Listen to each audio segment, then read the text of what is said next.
Good morning friends. आज हम बात करेंगे लोकतंत्र के पक्ष में तर्क। हमने पिछली वीडियो में बात की थी लोकतंत्र के विपक्ष में तर्कों के बारे में कि जो लोकतंत्र है उसमें क्या क्या बुराइयां हैं, क्या क्या खामियां हैं, कि जो नेता लोग होते हैं वो आपस में झगड़ते रहते हैं।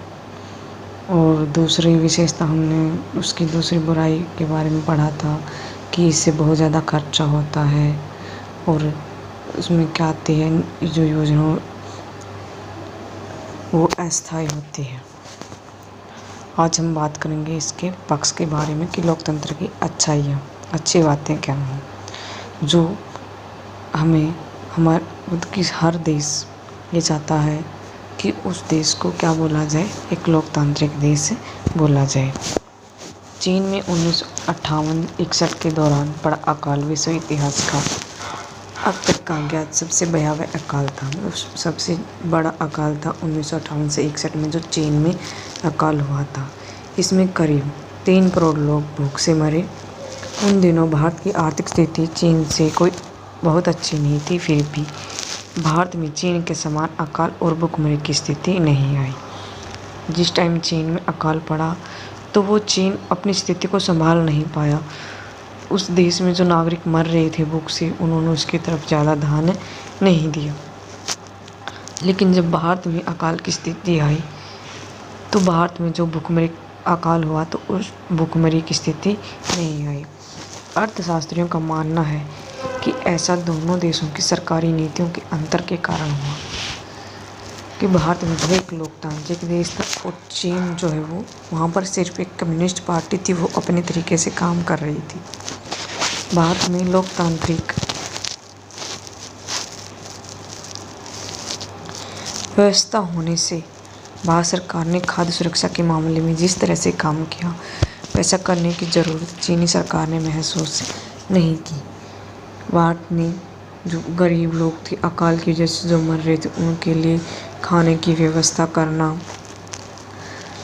ये सारी सुविधाएं, जैसे कि अब कोरोना जो फैला हुआ है इसमें भी हमारे देश की सरकारें जो है इतना योगदान दे रही हैं, गरीबों को भोजन मुहैया करवा रही हैं। जिनके पास भोजन नहीं है उन्हें भोजन दिया जा रहा है। किसी को भी सरकार कह रही है कि वो किसी को भी भूख से नहीं मरने देंगे। अर्थशास्त्रियों का यह भी कहना है कि किसी भी स्वतंत्र और लोकतांत्रिक देश में कभी भी बड़ा अकाल और बड़ी संख्या में भूखमरी नहीं हुई है। अगर चीन में भी बहुदलीय चुनावी व्यवस्था होती तो विपक्षी दल होता और सरकार की आलोचना करने वाली स्वतंत्र मीडिया होती तो इतने सारे लोग भूख से नहीं मर सकते थे।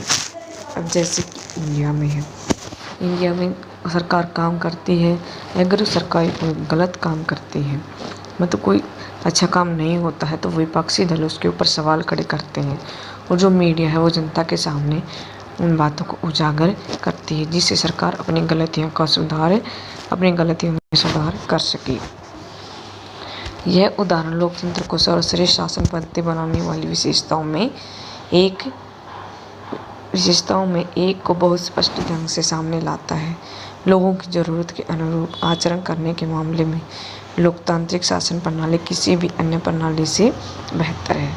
गैर लोकतांत्रिक सरकार लोगों की ज़रूरतों पर ध्यान दे भी सकती है और नहीं भी दे सकती, और यह सब सरकार चलाने वाले की मर्जी पर निर्भर करेगा। अगर शासकों को कुछ करने की ज़रूरत नहीं लगती तो वो उनको लोगों की इच्छा के अनुरूप काम करने की ज़रूरत नहीं है। पर लोकतंत्र में यह ज़रूरी है कि शासन करने वाले आम लोगों की ज़रूरतों पर तत्काल ध्यान दें।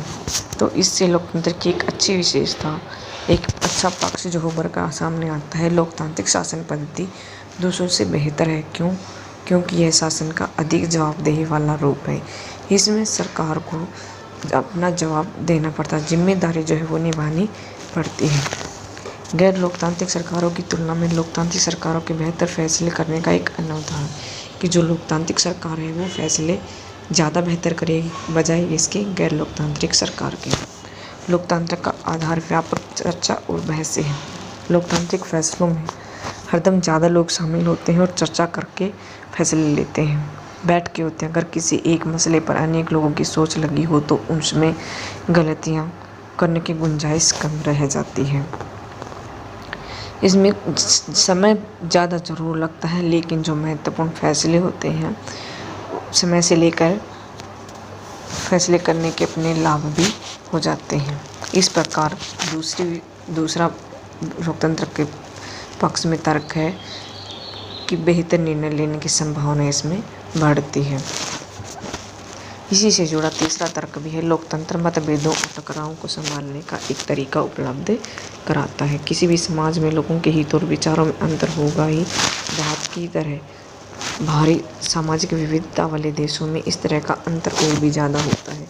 हमने देखा जो हमारा भारत है वहाँ पर अनेक विविधताओं वाले लोग रहते हैं, अनेक धर्मों के, अनेक जातियों के, अनेक समुदायों के लोग, अनेक संस्कृति के लोग यहाँ पर रहते हैं। तो यहाँ पर भारत को विविधता में एकता वाला देश बोला जाता है। तो इस प्रकार यहाँ पर जो है इस तरह ज़्यादा सामाजिक विविधता वाले देश में अंतर और भी ज़्यादा होता है।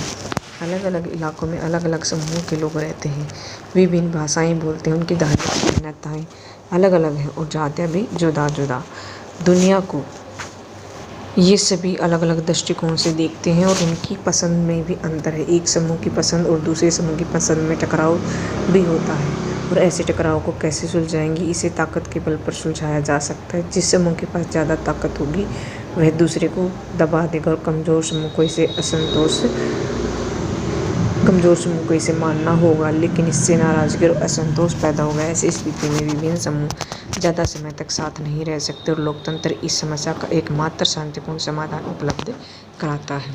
तो लोकतंत्र में कोई भी स्थायी विजेता नहीं होता और कोई भी स्थायी रूप से पराजित नहीं होता। सो विभिन्न समूह एक दूसरे के साथ शांतिपूर्ण ढंग से रह सकते हैं। भारत की तरह विविधता वाले देश को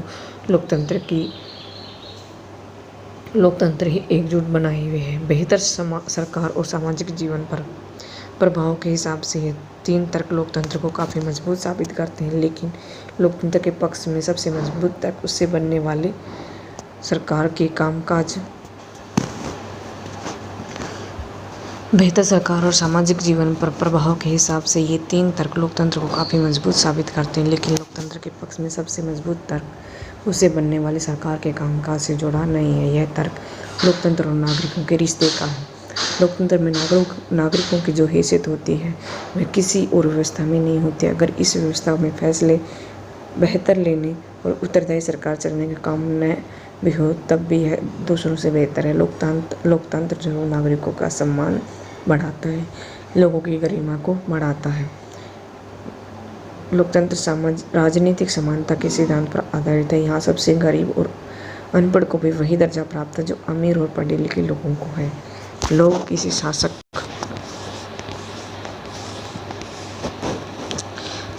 की प्रजा न होकर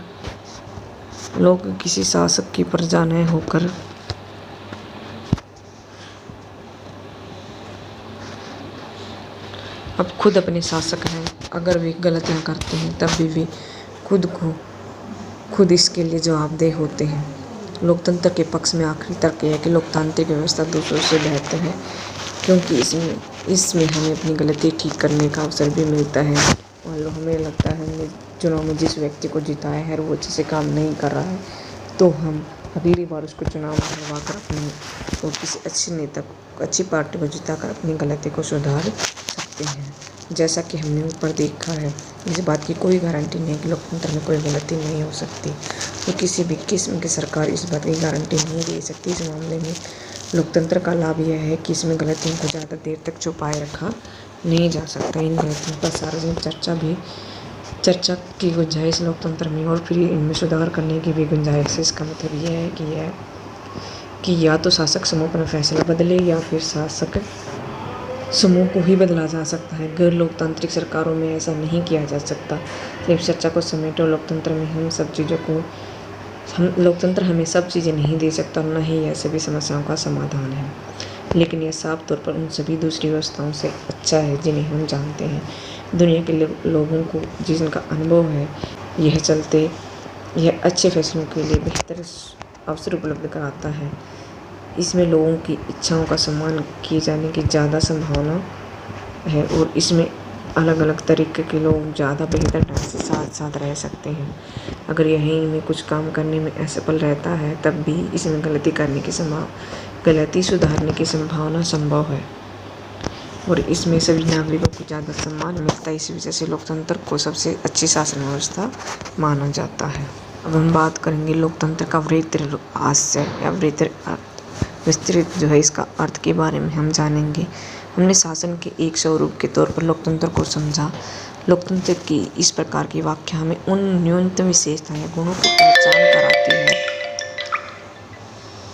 जो लोकतंत्र की ज़रूरत है। हमारे समय में लोकतंत्र का सबसे आम रूप है प्रतिनिधित्व वाला लोकतंत्र। प्रतिनिधित्व का मतलब ये है कि जनता अपने नेता को चुनती है और जो नेता चुना जाता है वो जनता का प्रतिनिधित्व करता है। हम जिन देशों में लोकतंत्र होने की बात करते हैं वहाँ सभी लोग शासन नहीं चलाते, सभी लोगों की तरफ से बहुमत को फैसले लेने का अधिकार होता है और यह बहुमत भी स्वयं शासन नहीं चलाता, बहुमत का शासन भी चुने हुए प्रतिनिधियों के माध्यम से होता है। यह ज़रूरी हो जाता है क्योंकि आधुनिक लोकतांत्रिक शासन व्यवस्था में इतने अधिक लोग होते हैं कि हर बात के लिए सबको साथ बैठाकर सामूहिक फैसला कर पाना संभव नहीं हो पाता, कि सब लोगों को एक साथ बैठाकर कोई फैसला लिया नहीं जा सकता। अगर यह संभव हो तब भी हर नागरिक के पास इतना समय नहीं होता है कि वो हर फैसले में भाग ले। इच्छा और कौशल और योग्यता नहीं होती है। इसमें हमें लोकतंत्र की स्पष्ट लेकिन न्यूनतम जरूरी समझ मिलती है। इस स्पष्टता से हमें लोकतांत्रिक और अलोकतांत्रिक सरकारों में अंतर करने में मदद मिलती है, लेकिन इससे हमें एक सामान्य लोकतंत्र और एक अच्छे लोकतंत्र के बीच अंतर करने की क्षमता नहीं मिल जाती। इससे हम लोकतंत्र को सरकार से परे जाकर नहीं समझ पाते। इसके लिए हमें लोकतंत्र के विपरीत अर्थ को समझना होगा। कई बार हम लोकतंत्र का प्रयोग सरकार से अलग संगठनों के लिए करते हैं, जैसे कि हमारा परिवार काफ़ी लोकतांत्रिक है, वही मेरे फैसले का भी, मेरी बातों का भी उतना ही महत्व है मेरे घर में जितना कि मेरे पिताजी का। दूसरा, यहाँ पर बोला जा रहा है कि मुझे वो शिक्षक पसंद नहीं है जो सवाल पूछने की इजाज़त नहीं देते। एक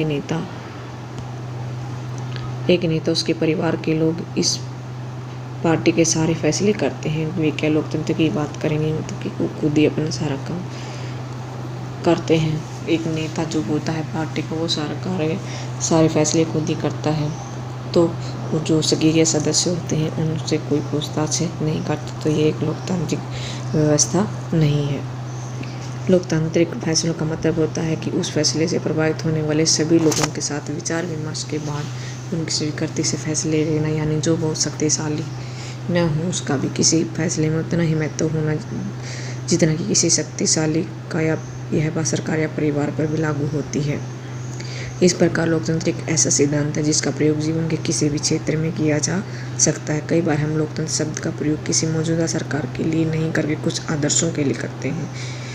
इन्हें पाने का प्रयास सभी लोकतांत्रिक शासनों को करना चाहिए। जैसे कि इस देश में वास्तविक लोकतंत्र तभी आएगा जब कोई भी व्यक्ति भूखे पेट नहीं सोएगा।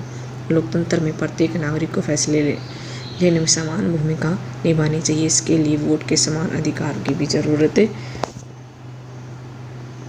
समान अधिकार वर्ग की जरूरत नहीं है। हर नागरिक को इसके लिए सूचना की समान उपलब्धता, बुनियादी शिक्षा, बुनियादी संसाधन और पक्की निष्ठा होनी चाहिए। अगर हम इन आदर्श पैमानों के आधार पर आज की शासन व्यवस्था को परखें तो लगेगा कि दुनिया में हर कहीं भी लोकतंत्र नहीं है, फिर भी इस आदर्श के रूप में लोकतंत्र की हमारी समझदारी में हमें बार बार याद दिलाती है कि हम लोकतंत्र को इतना महत्व क्यों देते हैं।